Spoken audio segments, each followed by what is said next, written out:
Okay, guys, so top 3 mistakes when we do Latin technique. So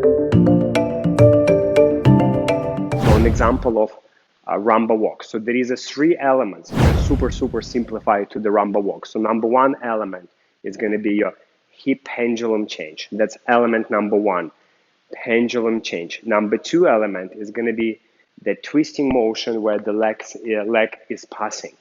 And number 3 element is going to be the actual step itself. So this is basically, many people know this, but what is the 3 common mistakes when you do technique?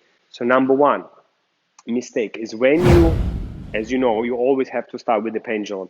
Most of people, when they do hear this information and I say let's do pendulum, they keep their spine still and only the pendulum is moving, and that's the incorrect.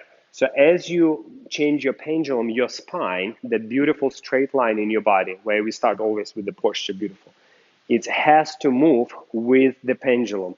Even though pendulum is moving diagonally, our spine as a line has to move forward with it, with the hip. So that was mistake number 1. What is the mistake number 2? So mistake number 2 is when you make this leg passing, most of people, they just move the free leg from the back to front, and that's also incorrect.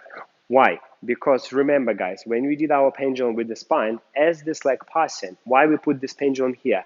In order to use the thigh, standing thigh, to rotate to make that leg pass. So number 3 mistake is when normally people from here, they have to take a step and transfer weight. Normally people just moving the spine and the leg going straight and the step is happening.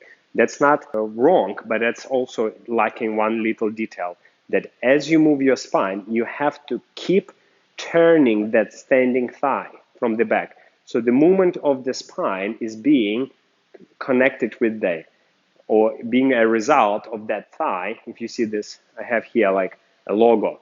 This logo has to rotate, the thigh has to rotate, and because thigh rotates, the actual spine moving forward and the leg straightening.